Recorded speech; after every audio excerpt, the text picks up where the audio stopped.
নমস্কাৰ দৰ্শকসকল, জ্ঞানচৰাৰ পাঠশালাৰ এই খণ্ডলৈ আপোনালোকক স্বাগতম জনাইছোঁ।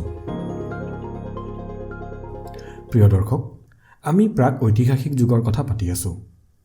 আগৰ খণ্ডত আমি প্ৰাক ঐতিহাসিক যুগত কামৰূপত ৰাজত্ব কৰা তিনিটা প্ৰধান ৰাজবংশৰ বিষয়ে কৈছিলোঁ।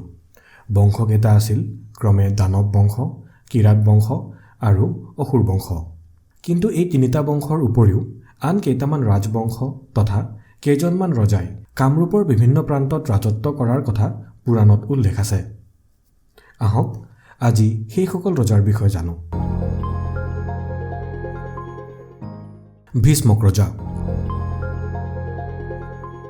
কামৰূপত কিৰাতবংশী ৰজাই ৰাজত্ব কৰি থকাৰ সময়তে সৌমাৰপীঠৰ অতি পূব অংশৰ কুন্দিল বা বিদৰ্ভ ৰাজ্যত ভীষ্মক ৰজাই ৰাজত্ব কৰিছিল।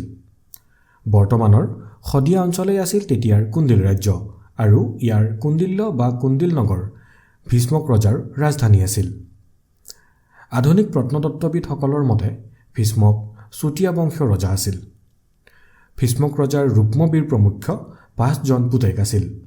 কন্যা আছিল ৰুক্মিণী। দ্বাৰকাৰ শ্ৰীকৃষ্ণই ভীষ্মক ৰজাৰ জীয়ৰী ৰুক্মিণীক গন্ধৰ্ব প্ৰথাৰে বিয়া কৰাই নিছিল।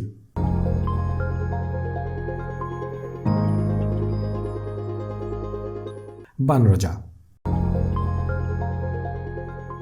খ্ৰীষ্টপূৰ্ব ১৫০০ চনত কামৰূপৰ উত্তৰৰ কিছু অংশত দৈত্যবংশীয় ৰজা হিৰণ্যকশিপুৰ পৰিণাতি বলি ৰজাই ৰাজত্ব কৰিছিল।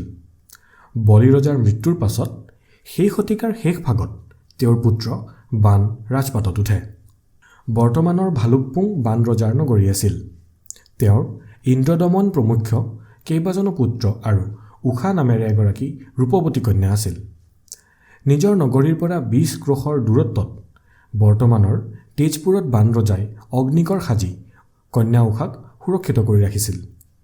কিন্তু সখী চিত্ৰলেখাৰ চিত্ৰবিদ্যা তথা যোগবিদ্যাৰ বলত দ্বাৰকাৰ শ্ৰীকৃষ্ণৰ নাতি অনিৰুদ্ধ আহি সখী চিত্ৰলেখাক গন্ধৰ্ব বিবাহ কৰাইছিল।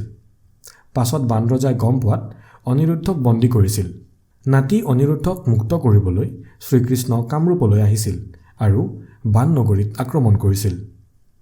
বান শিৱভক্ত আছিল, গতিকে শিৱই বানক সহায় কৰিছিল। ইয়াৰ ফলত হৰিহৰৰ যুদ্ধ হৈছিল। হৰিহৰৰ যুদ্ধ অৰ্থাৎ হৰি মানে কৃষ্ণ আৰু হৰ মানে শিৱৰ মাজৰ যুদ্ধ। শিৱভক্ত বান ৰজাই ৰুদ্ৰপদ আৰু মহাভৈৰৱ মন্দিৰ প্ৰতিষ্ঠা কৰিছিল। বান ৰজাৰ পাছত তেওঁৰ পুত্ৰ ইন্দ্ৰদমন আৰু তেওঁৰ পাছত ভলুকা এই ৰাজ্যৰ ৰজা হৈছিল। অন্ধযুগ। খ্ৰীষ্টপূৰ্ব ১৩০০ চনৰ পৰা খ্ৰীষ্টাব্দৰ আৰম্ভণিলৈ এই সময়ছোৱাক অসম বা কামৰূপৰ বুৰঞ্জীৰ অন্ধযুগ বোলা হয়। সেই সময়ৰ কোনো তথ্য এতিয়ালৈ ওলোৱা নাই। দেৱেশ্বৰ। খ্ৰীষ্টীয় প্ৰথম শতিকাত দেৱেশ্বৰ নামৰ এজন ক্ষুদ্ৰ ৰজাই কামৰূপত ৰাজত্ব কৰিছিল। তেওঁৰ ৰাজত্ব কালত বৌদ্ধ ধৰ্ম শ্ৰীবৃদ্ধিত বাধা জন্মোৱা হৈছিল বুলি জনা যায়। তেওঁ কামাখ্যাত শক্তি পূজাৰ অধিক প্ৰসাৰ ঘটাবলৈ পুৰুষাৰ্থ কৰিছিল। নৰশংকৰ বা নাগাক্ষ।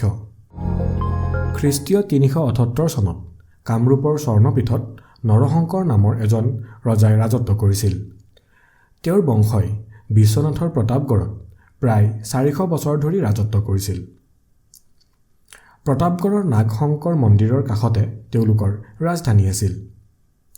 নৰশংকৰৰ বংশই দান দিয়া দেৱোত্তৰৰ মাটি নাগশংকৰ দেৱালয়ৰ নামত এতিয়াও আছে। এই বংশৰে মিমং, গজং, শ্ৰীবং আৰু মৃগং নামৰ ৪জন ৰজাই লোহিত্যপুৰত প্ৰায় ২০০ বছৰ ধৰি ৰাজত্ব কৰিছিল। বিশ্বনাথ লোহিত্যপুৰৰ ৰাজধানী আছিল। সংকল। চতুৰ্থ শতাব্দীৰ আৰম্ভণিত কামৰূপত সংকল নামৰ এজন প্ৰতাপী ৰজাই ৰাজত্ব কৰিছিল। তেওঁ কামৰূপৰ আদি অধিবাসী আছিল। ৰজা সংকলে সাম্ৰাজ্য বিস্তাৰৰ অৰ্থে প্ৰথমে বিহাৰ আৰু ভাগীৰথীৰ পূব পাৰৰ দেশবোৰ জয় কৰিছিল। তাৰ পাছত তেওঁ আৰ্যৱতৰ প্ৰবল প্ৰতাপী ৰজা কেদাৰ ব্ৰাহ্মণৰ দেশ আক্ৰমণ কৰিছিল। কেদাৰ ব্ৰাহ্মণক যুদ্ধত হৰুৱাই সংকলে নিজৰ শৰণাগত কৰোৱাইছিল। সংকলৰ আমোলতে বংগদেশ কামৰূপৰ অন্তৰ্ভুক্ত হৈছিল। দিগ্বিজয় কৰি থাকোঁতে তেওঁক চেকিয়াৰ ৰজা আফ্ৰাছিয়াৰে আক্ৰমণ কৰিছিল। প্ৰথমতে তেওঁ আফ্ৰাছিয়াৰৰ আক্ৰমণ উফৰাই পেলাইছিল। পাছত ঘোঁৰাঘাটৰ ৰণত আফ্ৰাছিয়াৰৰ হাতত শংকল বন্দী হৈছিল। শংকলে বংগদেশত গৌড় ৰাজ্য প্ৰতিষ্ঠা কৰিছিল। শংকলৰ পাছত বংগদেশৰ ৰজাসকলে বহুকাললৈ গৌড়ত ৰাজত্ব কৰিছিল। দৰ্শকসকল, প্ৰাক ঐতিহাসিক যুগৰ অসমৰ তথ্য ইমানেই। মহাকাব্য আৰু পুৰাণসমূহত এই কাহিনীবোৰ বৰ্ণিত আছে। আমি ইতিমধ্যে আগৰ ভিডিঅ'ত উল্লেখ কৰিছোঁ মহাকাব্য আৰু পুৰাণৰ সময়ৰ পৰা খ্ৰীষ্টীয় ৪ৰ্থ শতিকাৰ আৰম্ভণিলৈ এই সময়ছোৱাক অসমৰ ইতিহাসৰ প্ৰাক ঐতিহাসিক যুগ বুলি ধৰা হয়। খ্ৰীষ্টীয় ৪ৰ্থ শতিকাৰ আৰম্ভণিৰ পৰা অসমৰ ইতিহাসৰ প্ৰাচীন যুগ ধৰা হয়। আমি পৰৱৰ্তী ভিডিঅ'ত প্ৰাচীন অসমৰ ইতিহাসৰ বিষয়ে দাঙি ধৰিম। আমাৰ এই ভিডিঅ' সম্পৰ্কে যদি আপোনাৰ কিবা মতামত থাকে আমাক কমেণ্ট বক্সত জনাব। এতিয়া আহোঁ এই খণ্ডৰ সম্ভাৱ্য প্ৰশ্নসমূহলৈ। প্ৰথম প্ৰশ্ন, ভীষ্মক ৰজাই ক'ত ৰাজত্ব কৰিছিল? উত্তৰ, কুন্দিল বা বিদৰ্ভ ৰাজ্যত।